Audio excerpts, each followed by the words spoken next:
காட்சிகளை பார்த்தேன். அப்படி பார்க்கும் பொழுது அவர் சொல்கிற ஒரு குறிப்பு, நம்ம தமிழால் கிடையாது. இங்கே பேசும்போது அண்ணன் சம்பத்து பேசுனா அவர் தமிழ்நாட்டுக்காரன்றால தமிழ் உணர்வோடு பேசுகிறான்னு சொல்லலாம். ஆனால் அப்படி இல்லாமல் அவர் என்ன சொல்கிறார், அமித்ஷா சொல்கிற இந்த பொருளாதார வல்லுநர் அவர் சொல்கிறாரு, சொல்லும்போது தமிழ்நாடுன்ற ஒரு நாடு தனித்தமிழ்நாடாக இருந்திருக்குமேயானால் உலக அரங்கில் 18வது வல்லரசாக இருந்திருக்கும் பொருளாதாரத்தில் சொல்கிறார். 6050 பள்ளிக்கூடங்கள் இருந்தது. 6050 பள்ளிக்கூடத்தில் ஒரு காலகட்டத்தில் மூடப்பட்டது. ராஜாஜி முதலமைச்சராக இருக்கும்போது மூடிட்டாங்க. 6050 பள்ளி மூடிட்டாங்க. ஆனால் காமராஜர் வரும்போது திருப்பி அந்த பள்ளியில் திறந்தாங்க. அப்படி திறந்த காலகட்டத்தில் எனக்கு முன்பு பேசி குறிப்பிட்டது போல ஒரு கிலோமீட்டருக்கு ஒரு பள்ளிக்கூடம் ஆரம்ப பள்ளி.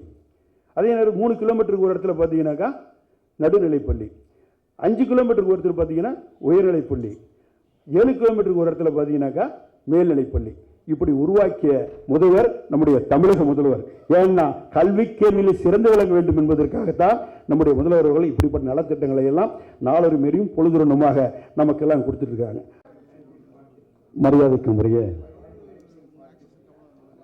உலக தமிழர் பொருளாதார நிறுவனம் மற்றும் சென்னை வளர்ச்சி கழகத்தில் இணைந்து நடத்தும் 12வது உலக தமிழர் பொருளாதார மாநாட்டின் இணையதள தொடக்க மற்றும் மாநாட்டு விளக்க கூட்டத்தை எப்படி நடுவித்தது என்று அறையில் அணினால்தான் அரங்கத்தில் ஆட முடியும் என்ற உணர்வோடு இன்றைய தினம் நம்ம எல்லாம் அழைத்து சிறப்பான முறையில் இந்த நிகழ்ச்சி வடிவமைத்து வந்திருக்கின்ற ஒன்மேன் ஆர்மி என்று முன்னாடி சொன்னாங்க. அந்த அளவிற்கு சிறப்பான முறையில் நிகழ்ச்சியை வடிவமைத்து வந்திருக்கின்ற உலக தமிழ் பொருளாதார நிபுணர் தலைவராக இருக்கின்ற மரியாதைக்குரிய அண்ணன் டாக்டர் விஆர்எஸ் சம்பத் அவர்களே, இந்த விழாவுடைய தலைமை பொறுப்பேற்றிருக்கின்ற விஐடி பல்கலைக்கழகத்தினுடைய வேந்தர் ஐயா டாக்டர் ஜி விஸ்வநாதன் அவர்களே, சிறப்பு விருந்தினர்கள் பிஜிபி குழுமத்துடைய தலைவர் டாக்டர் பழனி ஜி பெரியசாமி அவர்களே, இந்த நிகழ்ச்சியினுடைய கலந்து கொண்டிருக்கின்ற ஜெம் குழுமியினுடைய தலைவர் மரியாதைக்குரிய ஐயா ஆர் வீரமணி அவர்களே, மாதா மருத்துவர்களுடைய தலைவர் மரியாதைக்குரிய டாக்டர் பீட்டர் அவர்களே, இந்த நிகழ்ச்சியில் பங்கெடுத்து கொண்டுள்ள முன்னாள் இந்திய தூதுவர் கயானாவுடைய தூதுவராக இருந்த மரியாதைக்குரிய ஐயா மகாலிங்கம் அவர்களே, தமிழ்நாடு அறக்கட்டளையினுடைய முன்னாள் தலைவர் மரியாதைக்குரிய வீர வேணுகோபால் அவர்களே, சேலம் சட்டக்கல்லூரியுடைய தலைவர் மரியாதைக்குரிய சரவணன் அவர்களே, பிரசிடென்ட் குழுவினுடைய தலைவர் மரியாதைக்குரிய ஏ அபுபக்கர் அவர்களே, இந்த நிகழ்ச்சியில் பங்கெடுத்து கொண்டுள்ள மெகா டிவியினுடைய தலைவர் திருமதி ஜெயந்தி தங்கபால் அவர்களே, நிகழ்ச்சியில் பங்கெடுத்து கொண்டுள்ள விஐடியுடைய துணைத் தலைவர் அன்பு சகோதரர் செல்வம் அவர்களே, மரியாதைக்குரிய பொன்ராஜ் அவர்களே, மரியாதைக்குரிய ஜமீன்தாருங்க ஆலக்கான வர ஜமீன்தார் போயிட்டாரா?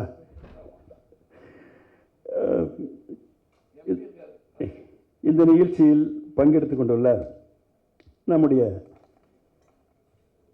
இப்போ ஒரு சர்ப்ரைஸாக மறைந்தும் மறையாமல் நம்மோடு வாழ்ந்து கொண்டிருக்கின்ற ஐயா அப்துல் கலாம் அவர்கள் இங்கே வந்தால் நம்ம மரியாதைக்குரிய பொன்ராஜ் அவர்கள் எவ்வளோ மகிழ்ச்சி அடைவார். இது ஒரு கற்பனை தான். எவ்வளோ மகிழ்ச்சி அடைவார்.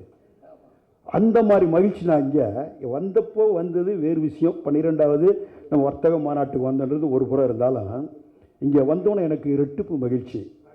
அது என்ன மகிழ்ச்சினாக்கா, 20 ஆண்டுகளுக்கு முன்பு என்னை அரசியல் அரங்கில் வளர்வதற்கு வித்திட்ட அவர் வச்ச நாற்று தான் இன்றைக்கி நான் இந்த அளவு வளர்ந்துருக்கிறேன். அந்த அளவுக்கு அளவு காரணமாக இருந்த அண்ணன் மிசா கணேசன் அவர்கள். அவரை பார்த்தவன் எனக்கு கொஞ்சம் கண் கலக்கம் வந்துச்சு. ஏன்னா 20 ஆண்டுகளுக்கு முன்பு என்னை உருவாக்கிய அரசியல் உருவாக்கியவர், வளர்த்தவன் கூட சொல்லலாம். அவர் எதுக்கு வந்து ரொம்ப 20 ஆண்டுகள் இந்த நம்ம தொடர்பும் இல்லை. நான் இப்போ எதுக்கு முன்னாடி சொன்ன பொன்ராஜ் சார் எப்படி சந்தோஷப்படுவாரோ அந்த மாதிரியான மகிழ்ச்சியில் அவரை பார்த்தோன்னு நான் இரட்டிப்பு மகிழ்ச்சியில் ஆகிட்டேன். அந்த அளவுக்கு எங்களை அரசியல் அரங்கில் மிகப்பெரிய ஒரு நாங்கள் வளர்கிறதுக்கு அடித்தளமாக இருந்தவர் தான் அண்ணன் விசா கணேசன் அவர்கள். தான் தாழ்த்துகின்ற இயக்கத்திற்கும் அவருக்கு நாடாளுமன்ற உறுப்பினராக இருக்கும்போது ஆவடி ஒரு டிஃபென்ஸ் ஏரியா, ஹெச்ஓ, ஓசெப், சிவிடி, சிவிஆர்டி போன்ற தொழிற்சாலைகள், பாதுகாப்புத்துறைக்கு சொந்தமான தொழிற்சாலைகள் இருக்கின்றது. அந்த தொழிற்சாலைகள் அனைத்து தொழிற்சாலைகளுக்கு ஒரு அங்கே தொழிற்சங்க தலைவராக இருந்து அந்த தொழிலாளர் தோழர்களுடைய பாதுகாப்பு இருக்கும். பல கோணத்தில் பல விதத்தில் அந்த தொழிற்சாலைகள்லாம் பார்த்தீங்கன்னா மத்திய அரசு அழகாக இதுக்கு கான்பூர் கொண்டு போகணும் முடிவு எடுத்துட்டாங்க. அந்த காலகட்டத்தில் தமிழ்நாட்டில் தான் இருக்குன்னு சொல்லி அன்றைய தினம் இருந்த பல பிரதமரிடம், அங்கே இருக்க டிஃபென்ஸ் மினிஸ்டரிடம் வாதாடி போராடி இன்றைய தினம் ஆவடியில் இருக்கக்கூடிய மத்திய அரசுக்கு பாதுகாப்புத்துறைக்கு சொந்தமான அனைத்து தொழிற்சாலைகளும் இடம்பெறாமல் அங்கே இருக்குன்னா அதுக்கு முழு காரணம் அண்ணன் விசா கணேசன் என்பதை யாரும் மறந்து விட முடியாது. ஏறக்குறைய எங்கள் 20-25,000 தொழிலாளர் தோழர் இருக்காங்க. அவங்கள சார்ந்தவங்க ஏற்குறைய பற்றி 75,000 பேர் இருக்காங்க. ஆக அவ்வளோ பெரிய மக்கள் வாழக்கூடிய அந்த ஆவடி மாநகரத்தினுடைய அட்மாஸ்பியரை காப்பாற்றிய மகத்தான மாபெரும் பெருமை அண்ணன் நம்முடைய விசா கணேசன் அவர்களுக்கு வரும். கிட்ட 20 ஆண்டுகளும் தொடர்பு இளமை அவரை பார்த்தோன்னே எனக்கு பெரிய மகிழ்ச்சி ஆயிடுச்சு. அந்த அளவிற்கு இன்றைய தினம் இந்த 12வது உலக வர்த்தக மாநாட்டை எப்படி நடத்த வேண்டும் என்று இந்த கூட்டப்படுகின்ற கூட்டத்தினுடைய நிகழ்வுகளை அவர் பார்த்ததில் மகிழ்ச்சி. ஆக நம்மை பொறுத்த வரைக்கும் இங்கே பேசும்போது அண்ணன் சம்பத் அவர்கள் சிறப்பான முறையில் உலகத்தில் இருக்க தமிழர்கள்லாம் எந்த அளவுக்கு பொருளாதாரத்தில் அவர் வல்லுநராக வர வேண்டும் என்றதெல்லாம் எடுத்து சொன்னாங்க. உண்மையை சொல்லணும்னாக்கா நம்முடைய உலக அரங்கில் அமிர்தாஸ் என்று சொல்லக்கூடிய ஒரு பொருளாதார வல்லுநர், அவர் பெங்காலி, நம்ம தமிழால் கூட கிடையாது, ஒரு பெங்காலி. அந்த பெங்காலியாக இருக்கக்கூடியவர் சாந்தி நிகேசன் இடத்துல பிறந்தவர். அவர் ஆக்ஸ்போர்ட் பல்கலைக்கழகத்திலும் படிச்சிருக்காரு, ஏல் பல்கலைக்கழகத்திலையும் படிச்சிருக்காரு, 2 பல்கலைக்கழகத்திலும் ப்ரொஃபஸராக இருந்திருக்காரு. உலகத்தில் இருக்கக்கூடிய மாணவர்களில் பிரில்லியன்ட் ஸ்டூடெண்ட், 3வது ஸ்டூடெண்ட்ற மாதிரி ஒரு குறிப்பு சொல்லுது. அப்படியேப்பட்டவர் பாரத ரத்னா விருதும் வாங்கியிருக்காரு. அவர் பார்த்தீங்கன்னா பலதரப்பட்ட விருதுகளை வாங்கியிருந்தாலும் அவர் என்னடானாக்கா அவர் சொல்கிறார், ஆய்வறிக்கை சொல்கிறாரு, பல நாட்டுடைய வளர்ச்சிக்கு நான் ஆய்வு செய்திருக்கிறேன். பொருளாதார வளர்ச்சி இந்த நாட்டினுடைய அட்மாஸ்பியரை கொடுத்தா அங்கே உற்பத்தி ஆகின்ற பொருள், அங்கே விளைகின்ற பொருள், இதெல்லாம் பற்றி மட்டும் கொடுத்தாக்கா அந்த நாட்டுடைய பொருளாதார வளர்ச்சி 5 வருஷத்தில் எப்படி இருக்கும், 10 வருஷத்தில் எப்படி இருக்கும், 15 வருஷத்தில் இருக்கும், 20 வருஷத்தில் எப்படி இருக்கும்போதை நான் அந்த நாட்டுக்கு டிபிஆர் போட்டு கொடுத்துருவேன். அப்படியேப்பட்ட நான் உலகத்தில் பல நாட்டுக்கு போட்டு கொடுத்து அது வளர்ந்து வருகின்ற காட்சியெல்லாம் கண்ணால் பார்க்குறேன். அப்படியாப்பட்ட சூழ்நிலையில் நான் இந்தியாவில் இருக்கின்ற மாநிலங்களில் ஒவ்வொரு மாநிலங்களையும் பார்த்தேன். காஷ்மீர்லேருந்து கன்னியாகுமரி வரைக்கும் பல மாநிலங்களுடைய பொருளாதார வளர்ச்சிகளை பார்த்தேன்.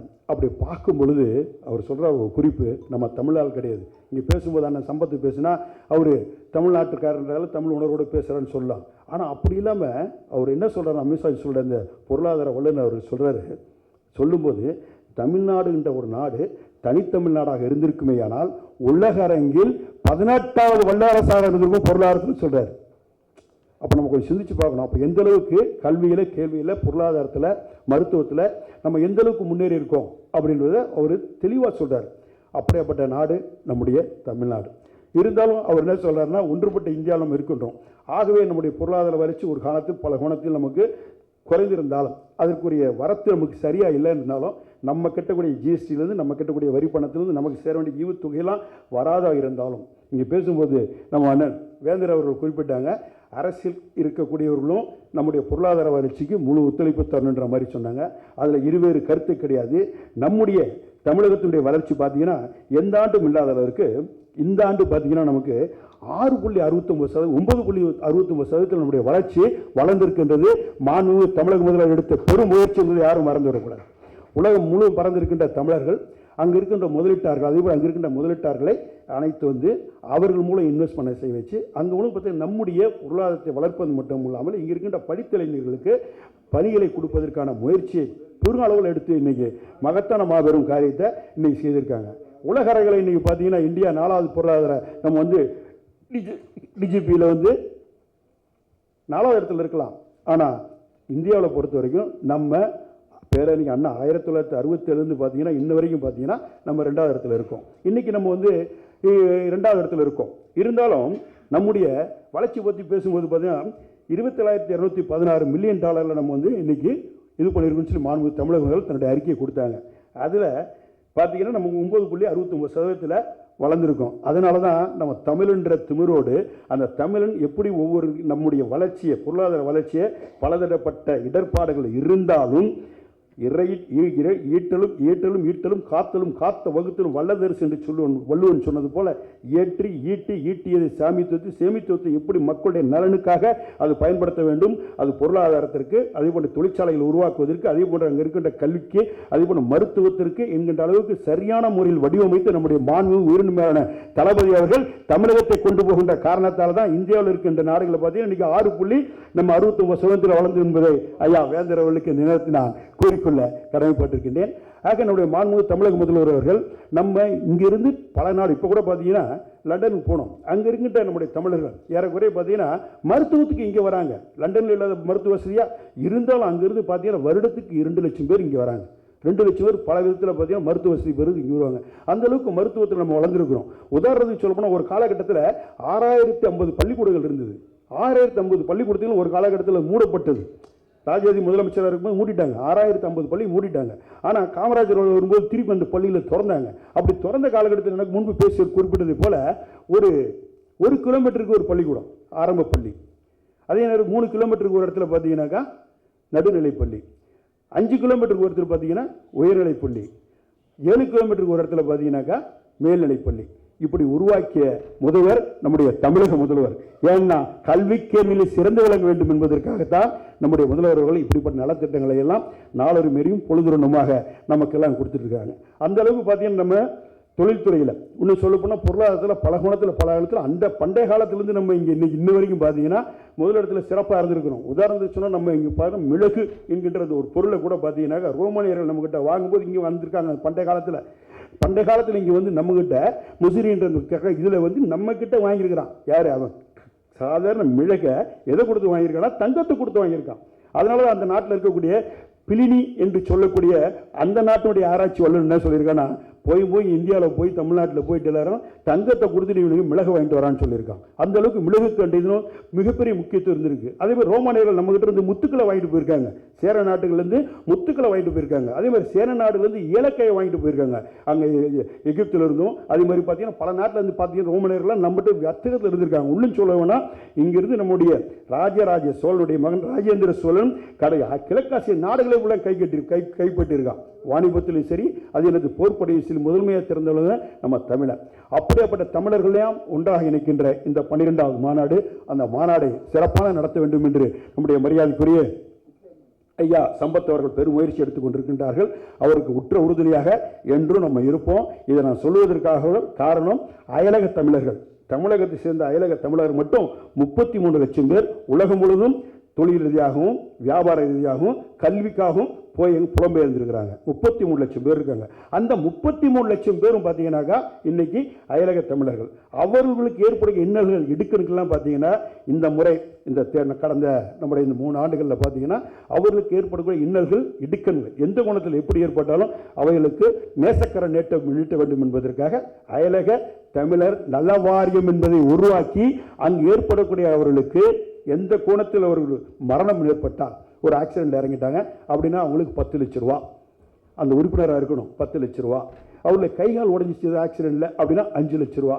அவருடைய பிரேதம் அங்கே ஏற்பட்டதுன்னா அவங்களை கொண்டு வருவதற்கான முழு முயற்சியும் அரசு எடுக்கும்.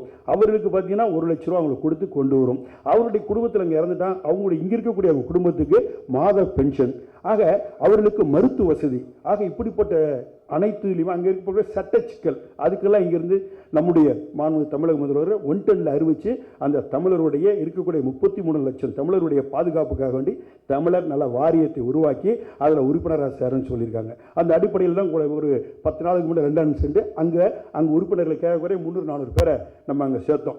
ஆக அந்த அளவுக்கு மாண்புமிகு தமிழக முதல்வர்கள் தமிழர் மீது அக்கறை கொண்டு அவர்கள் பொருளாதாரத்தில் கல்வி கேள்விகளில் பல துறையில் வளர வேண்டும் என்பதற்காக தான் இது போன்ற நலத்திட்டங்களை எல்லாம் உருவாக்கி நம்ம ஒன்றும் சொல்ல போனால் நம்முடைய தமிழர்கள் அனைத்து துறையிலும் வல்லுநர்கள் மாற்றமே கிடையாது. உலகத்தை ஆட்டி படைக்கிற கூகுள் பிச்சை நம்முடைய யார் பிச்சை, எந்த பிச்சை? நம்ம சுந்தர் பிச்சை என்று சொல்லக்கூடிய ஆட்டி படைக்கிறார். இன்னைக்கு நாசா ஆட்டி படைக்கிறது தமிழை. இங்கே இருக்கக்கூடிய நம்முடைய இது அது என்ன ஆந்திராவில் இருக்க என்ன சொல்றது, அரிக்கோட்டாவை அரிக்கோட்டாவை ஆட்டி படைக்கிற நம்ம தமிழன். இன்னைக்கு 1, 2, 3 சந்திரனாயன் விட்டவங்க யாரு? நம்மால். வீரமுத்துவேலேருந்து வனிதாவில் இருந்து நம்ம அண்ணன் மயில்சாமி அண்ணாதுரையிலேருந்து அமிச்சவங்க தான். அதே மாதிரி இன்னும் சொல்ல வேண்டும்னா உக்ரான் வெடிகுண்டை வெடித்து காமிச்சவர் யாரும் நம்ம தமிழன், யார் அப்துல் கலாம் என்று சொல்லக்கூடிய ஒரு பச்சை தமிழன். ஆக அந்த அளவுக்கு நம்ம தமிழர்கள்ட்ட அனைத்து விதமான சந்திக்கின்ற ஒட்டுமொத்தமான எல்லாமே இருக்குது, சக்திகள் இருக்குது. இருந்தாலும் நம்மக்கிட்ட வந்து பார்த்தீங்கன்னா இம்பீரியாரிட்டி காம்ப்ளெக்ஸ் சுப்ரியாரிட்டி காம்ப்ளெக்ஸ் இல்லைன்றான். யார்? யுனெஸ்கோ சொல்கிறான். நான் சொல்லலை, யுனெஸ்கோ சொல்கிறான். தமிழ்ன்ற எல்லா தகுதியும் தரமும் இருக்குது, ஆனால் உங்களுக்கு வந்து சுப்ரியாரிட்டி காம்ப்ளெக்ஸ் இல்லை, இம்பீரியாரிட்டி காம்ப்ளெக்ஸ் தாண்டா இருக்குன்னா. அதுக்கு ஒரே ஒரு உதாரணத்தை சொல்கிறான். அவன் சொல்லும்போது என்ன சொல்கிறேன்னா, உலக அரங்கில் இன்றைக்கி தாஜ்மஹாலை வந்து இது அதிசயங்கள்ன்றான், அங்கே இருக்கிற பிரமிட உலக அதிசயங்கள்ன்றான், அங்கே இருக்கக்கூடிய பாபிலோன் தொங்கும் தோட்டத்தை உலக அதிசயங்கள் சீன பெருஞ்சோரை சொல்கிறான்.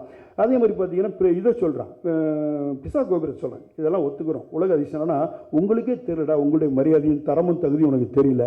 இருக்க தஞ்சை பெரிய கோயில் பார்த்தீங்கன்னா 1 அடி ஆழம் தோண்டி அது கட்டப்பட்டு 247 அடியில் கட்டியிருக்கான். கிரேனைட் கல்ல தஞ்சாவூரில் எங்கேயுமே கிடையாது. தஞ்சாவூரை சுற்றி இருக்கிற பார்த்தீங்கன்னாக்கா 50-60 கிலோமீட்டருக்கு அந்த பக்கம் தானே இருக்குது கிரேனைட் கல். அங்கெல்லாம் எப்படா கொண்டாந்தாவன்னு கேட்குறான். கேட்டது மட்டும் இல்லை, கெட்டினது 247 அடி. அந்த 247 அடியில் 80 டன் கல் எப்படா போச்சுன்னு கேட்குறான். 80 டன் கல் உனக்கு தஞ்சை பெரிய கோயில் மேலே எப்படி கொண்டு வச்சான்? இன்னைக்கு இருக்கிற டெக்னாலஜியே கிடையாது. அப்படி டெக்னாலஜி இடத்துல எப்படி கொண்டு அங்கே வச்சான் மேலே? கிட்டத்தட்ட 25 ஆண்டுகள் கட்டியிருக்கிறான். 5000 யானை வச்சு கட்டியிருக்கான் நம்ம ராஜராஜ சோழன். அந்த அளவுக்கு. அது மட்டும் இல்லாமல் அதை தமிழை பின்னி பிணைஞ்சு கட்டியிருக்கான் பாருங்க. இன்னைக்கு இருக்கக்கூடிய லிங்கம் 12 அடி. அந்த லிங்கம் 12 அடி. அதனுடைய பேஸ் இருக்கு பாருங்க, அது 18 அடி. அதுக்கும் நந்திக்கு இடைப்பட்ட தூரம் 216 அடி. நல்லா கவனிங்க, 12 அடி லிங்கம், பேஸ் வந்து 18 அடி. அந்த லிங்கத்துக்கும் பேஸுக்கும் நந்திக்கும் உள்ள இடம் வந்து 216 அடி. 12 அடி உயிரெழுத்து, 18 அடி மெய் எழுத்து, 216 அடி உயிர் மெய் எழுத்து. எங்க கொண்டு வந்தான் பாத்துங்க ராஜராஜ சோழன். இது மூணுத்தையும் சேர்த்து என்ன பண்ணா 247 அடி. எங்க கலசம் வந்து 247 அடி. இந்த மூணுத்தையும் பின்னி பிணைஞ்சு கொண்டு போனவன் தான் நம்ம ராஜராஜ சோழன். இதை கட்டினவன் யாரு? குஞ்சித மலர் சொல்லக்கூடாது. அந்த குஞ்சித மலருக்கு என்ன பண்ணாரு அப்படின்னாக்கா, நம்ம ராஜராஜ சோழன் நல்லா கவனிக்கிறத, வடநாட்டில் இருக்கக்கூடிய ஷாஜ்மஹாலை கட்டவனை கூட்டு வந்து என்ன பண்ண, கையை வெட்டி விட்டான். யாரு? ஷாஜகான் மண்ணை கையை வெட்டி விட்டான். ஏன்னா இன்னொரு தாஜ்மஹால் கட்டக்கூடாது. ஆனால் நம்ம ராஜராஜ சோழன் என்ன பண்ண, அவன் தமிழன், அவன் என்ன பண்ணாதுன்னா கெட்டின குஞ்சித மலரை கூப்பிட்டு அன்னைக்கு இனாகரேஷனை கூப்பிட்டு அவருக்கு என்ன பண்ணா, இவனுக்கு வழங்கிய ராஜராஜன் என்ற பட்டத்தை கற்றோரால் கொடுக்கப்பட்டது ராஜராஜருக்கு, சோழனுக்கு ராஜராஜன் என்ற பட்டம். அந்த பட்டத்தை இவன் என்ன பண்றானா, இன்று முதல் எனக்கு கொடுத்த இந்த ராஜராஜ பட்டத்தை இதை விண்ணுயர கட்டிய இந்த குஞ்சித மலர் இன்று முதல் குஞ்சித மலர் ராஜராஜ குஞ்சித மலர் வழங்கான்னு சொல்லி அந்த பட்டத்தை அவர் கொடுத்த அழகு பார்த்தவன் தான் நம்ம தமிழன். ஆக அப்படிப்பட்ட தமிழர்கள் உலகம் முழுவதும் பறந்திருக்கிறோம், தெரிஞ்சிருக்கிறோம். ஆனால் நமக்குள்ள தாழ்வு மனப்பான்மை இருக்கின்ற காரணத்தால் நம்முடைய பெருமையை நம்ம சொல்றதுக்கு முன் வரதில்லை. ஆக நம்முடைய உலகம் முழுவதும் பறந்திருக்கின்ற நம்ம தமிழர்களுக்கெல்லாம் நம்முடைய தமிழுடைய பெருமையை இங்கிருந்து நம்முடைய ராஜராஜ சோழன், ராஜேந்திர சோழன் தெற்காசியா முழுதும் கைப்பற்றினான். சைனாவில் ஒரு பகுதியிலேருந்து, பர்மாவிலேருந்து, இங்கே இருக்கக்கூடிய ஒருங்கிணைந்த சிங்கப்பூர், மலேசியாவிலேருந்து, அந்த பக்கம் தைவான்லேருந்து, ஹாங்காங்லேருந்து, பேங்காக்லேருந்து, கென்யா, ஒட்டுமொத்த கிழக்காசியாவில் கைப்பற்றிய மகத்தான மாவீரன் யாரானா ராஜேந்திர சோழன். ஆக அப்படியாப்பட்டவர்களாம் இந்த இதில் நம்ம இருந்திருக்காங்க. அதே மாதிரி வேலுநாச்சியாருடைய பெருமை, ஜான்சிராணி பெருமை பேசுகிறோம், வேலுநாச்சியார் பெருமையை பேசுறது இல்லை. ஆக இப்படியாப்பட்ட சூழ்நிலை நம்ம இருந்து கொண்டிருக்கோம். நமக்கு ஒன்று இம்பீரியாரிட்டி காம்ப்ளெக்ஸ் இல்லை, நமக்கு சுப்ரியாரிட்டி காம்ப்ளெக்ஸ் வேணும். ஏன்னா அந்த அளவுக்கு நம்ம மொழி சிறந்த மொழி, தமிழன் தலை சிறந்த. உதாரணத்தை சொன்னால், எந்த இடத்துல தமிழ் இருந்தாலும் அந்த இடத்துல சிறக்க செய்யணும்னு சொல்லுவாங்க நம்ம தமிழன். உதாரணம் சொன்னால், சிங்கப்பூரில் லீ குவான் என்று சொல்லக்கூடிய பிரதமர் இருந்தார். அந்த பிரதமர்கிட்ட இந்தியாவில் இருக்கக்கூடிய மற்ற மொழி பேசக்கூடியவங்க எல்லாம், இந்தி மொழி பேசக்கூடிய, மலையாள மொழி பேசுறவங்களாம் போயிருக்காங்க. ஒரு அப்பாயின்மெண்ட் வாங்கிட்டு போயிருக்காங்க. போனவனை என்னங்கன்னு கேட்டிருக்காரு. நீங்கள் ஆங்கில மொழியை தேசிய மொழியாக வச்சுருக்கீங்க சிங்கப்பூரில், சரி. அதேமாதிரி உங்களுடைய மொழியும் மலைய மொழியும் வச்சுருக்கீங்க, சரி. நீங்கள் தமிழ் மொழியும் வச்சுருக்கீங்க, சரி. எங்கள் மொழியும் வைக்கணும், இந்தி மொழியும் அப்படின்னு சொல்லி கேட்டிருக்காங்க. அப்போ அவர் சொன்ன வார்த்தை என்ன தெரியுமா? அவர் சொன்ன வார்த்தை லீ குவான் யூ அவர்கள் மறந்துட்டார். இருந்தாலும் அவர் சொன்ன வார்த்தை என்ன சொன்னார்னா, நீங்கள் எதுக்குன்னு சொல்லி நான் அப்பாயின்மெண்ட்டே கொடுத்துருக்க மாட்டேன். தமிழர்கள் எங்களுடைய விடுதலை போராட்டத்திற்கு எங்களோடு போராடி உயிர் தியாகம் பண்ணவர்கள் தமிழர்கள். அந்த தமிழர்களுடைய ரத்தம் இந்த மண்ணோடு மண்ணா கலந்திருக்குது. எங்களோடு வந்து காடுகளாகலாம் நாடுகளாக்கிய பெருமை எங்களோடு சேர்ந்தவன் தமிழன். எங்களுக்கு இந்தியானா தமிழன் தானே தெரியும், தமிழன் தானே சொல்லி வெளியமிச்சிட்டார். இதை சொல்வதற்கு நம்ம தமிழை அங்கே போனால் கூட பாருங்க, அங்கே விசுவாசமாக இருந்தான். அதேமாரி நம்முடைய இங்கிருந்து போன தமிழச்சி யாரை நம்ம சொல்கிறோம், தமிழச்சியாக இருக்கக்கூடிய நம்முடைய தில்லையாடி வள்ளியம்மை, ஒரு சின்ன புள்ள. அந்த புள்ள தென்னாப்பிரிக்கா போராட்டத்துக்கு போயிருக்கு. தென்னாப்பிரிக்கா போராட்டத்தில் மகாத்மா காந்தி தலைவரியை கண்டித்து போராட்டம் பண்ணுறாரு. மகாத்மா காந்தி அவர்கள் அங்கே போய் கூட பார்த்தீங்கன்னா தலைவரியை கண்டிச்சு போராட்டம் நடத்துவார். அப்படி போராட்டம் நடத்துகிற டைம் அங்கே என்ன பண்ணுது, நம்ம புள்ளது நாகப்பட்டினத்தை சேர்ந்த புள்ள, சின்ன புள்ள, இதுவும் போராட்டத்தில் கலந்துக்கிட்டு ஆர்ப்பாட்டம் படுத்தி போராட்டம் பண்ணோன்னே பிரிட்டிஷ்காரன் ஒன்று அவங்களை கைது பண்ணிடுறான். கைது பண்ணப்போ என்ன பண்ணுதுன்னா, இந்த பிள்ளை அவன் சொல்கிறான், பிரிட்டிஷ்காரன் சொல்கிறான், இந்த பிள்ளைக்கு வயசில் தானே வெளியே அனுப்புங்க, நாங்கள் அரெஸ்ட் பண்ண மாட்டோம்னு பண்ண உடனே இந்த பிள்ளை முடியாது, ஒன்று தலைவரை நீக்கு இல்லை நான் உள்ள அனுப்புனுது. அதே மாதிரி உள்ளே போயிடுச்சுங்க. அந்த புள்ள உள்ளே போயிட்டு என்ன பண்ணுதான், உடலில் சரியில்லைன்னு சொல்லி மகாத்மாவே சொல்லியிருக்காரு, நீ போயிடுமா வெளியே தான் தலைவரை நீக்கிறேன்னு சொல்லுங்க, ஒத்துழைப்பு பெற சொல்லுங்க, நான் வெளியே போகிறேன்னு சொல்லியிருக்கு. கடைசியில் அந்த புள்ள அங்கேயே இறந்துருக்கு. தில்லையாடி வள்ளிமை என்று சொல்லி தமிழச்சி.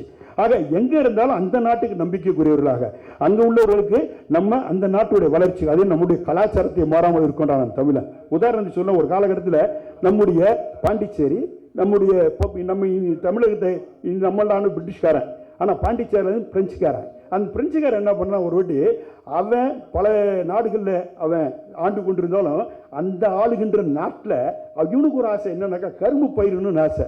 அந்த கரும்பு பயிரதுக்கு தேவையான தட்பவெப்பநிலை வேணும், தட்பவெப்பநிலை மண்வளம் வேணும். அப்படியே மண்வளம் இருந்தால் கூட அது பயிரிடுறதுக்கு ஆள் வேணும். இவனுக்கு ஒன்றும் புரியல, இவனுக்கு என்னடா பண்ணுறதுன்னு சொல்லி என்ன பண்ணுறான், இவன் கண்டுபிடிச்சான் ஒரு இடத்த, ஆப்பிரிக்கா கீழே உள்ள நாட்டை கண்டுபிடிச்சான். அந்த நாட்டை கண்டுபிடிச்சி இந்த நாடு வந்து ஏறக்குறைய நம்முடைய தமிழ்நாட்டுடைய இதுக்கு தட்பவெப்ப சூழ்நிலைக்கு ஒத்து வருது, அந்த மண் வளத்துக்கு ஒத்து வருது, ஆக இந்த நாட்டில் நம்ம வைக்கலாம். அப்போ இது பயிரிடுறதுக்கு ஆள் வேணும். யாராலும் நம்மளுக்கு பயிரிட தெரியாது, பிரெஞ்சுக்காரனுக்கு பயிரிட தெரியாது. அப்போ யாரை வச்சு பயிரிடலான்னு சொல்லி என்ன பண்ணுறான், இங்கே இருக்கக்கூட பாண்டிச்சேரியில் கூட நம்ம தமிழர்களை, தஞ்சாவூரில் இருக்க நம்ம தமிழர்களை, திருவாரூரில் தமிழர்களை குடும்பமாக ஏற்றிட்டு போயிட்டான். கப்பலில் ஏற்றிட்டு போயிட்டு உங்களை கூட்டு வந்து போயிட்டு எங்கள் பதியம் போட்டு கொடுத்து முதல்ல கற்றுக் கொடுத்துட்டு வந்துடுங்க, நான் உங்களை கூட்டிகிட்டு வந்துடுறேன்னு சொல்லி ஏமாற்றி கூட்டிகிட்டு போயிட்டு அங்கேயே போட்டான். அவங்கள அங்கேயே போட்டு நம்ம ஆளுங்க அங்கே இருந்தால் அந்த இடத்துக்கு பேர் தான் ரீயூனியன். அந்த ரீயூனியனில் நீங்கள் பார்த்தீங்கன்னா 2 லட்சம் தமிழர் இருக்கிறான் நம்மால். அந்த தமிழை இன்னைக்கு பார்த்தீங்கன்னா அங்கேயே இருந்த காரணத்தால் பயிரிட்டு வளர்ந்து ஆளாக்கி இன்னைக்கு பல துறையில் பல வல்லுநராக இருக்கும். இருந்தாலும் அந்த நாட்டுடைய சட்டத்திட்டத்திற்கும் அதே மாதிரி நம்முடைய கல்ச்சர் இன்னும் மாறாமல் இன்னைக்கு ஆடிப்பெருக்கிலிருந்து நம்முடைய பொங்கல் திருநாளிலிருந்து அதே மாதிரி பார்த்தீங்கன்னா ஒவ்வொரு நிகழ்ச்சியும் நம்ம தமிழர் நிகழ்ச்சியை இன்று வரை அச்சு பெறலாமல் இன்னைக்கும் கொண்டாடிட்டு இருக்காங்க அங்கே உட்காந்துட்டு. அதே நேரத்தில் நாட்டுடைய முன்னேற்றத்துக்கு முழு காரணமாக இருந்தவன் தான் நம்ம தமிழன். அப்படியாப்பட்ட தமிழர்கள் உலகம் முழுவதும் நிறைஞ்சிருக்கிறாங்க. அவர்கள்லாம் ஒட்டுமொத்தமாக சேர்ந்து வருகின்ற இந்த 12ஆம் தேதி நடத்துகின்ற இந்த மாநாட்டில் எல்லாரையும் அரவணைச்சு நம்முடைய சம்பத்தன் அவர்கள் வர வச்சிருக்காங்க. ஆகவே பொருளாதாரத்திலும் ஒவ்வொருவரும் தொழிலதிபராக ஆர வேணும். அதன் மூலம் நம்முடைய இளைய படிச்சலைஞர்களுக்கு நீங்கள் எல்லாம் வேலை வாய்ப்பு தர வேண்டும் என்று உங்களை எல்லாம் தொழில் முனைவோர்கள் இங்கே வந்திருக்கின்ற அனைத்து தொழிலதிபர்களுடைய வாழ்த்துக்களை மேலும் உலக அரங்கில் நீங்கள் பெரிய லெவலில் வந்து பில்கேட்ஸ் மாதிரி வளரணும். அதை மாதிரி நீங்கள் உங்களுடைய தகுதியை தரத்தையும் வளர்த்துக்கொள்ள வேண்டும். எங்களுடைய வாழ்த்து அளவுக்கு வயசு கட்டும் உங்களை அனைவரும் வழங்கி விடைபெறுகின்றேன். நன்றி, வணக்கம்.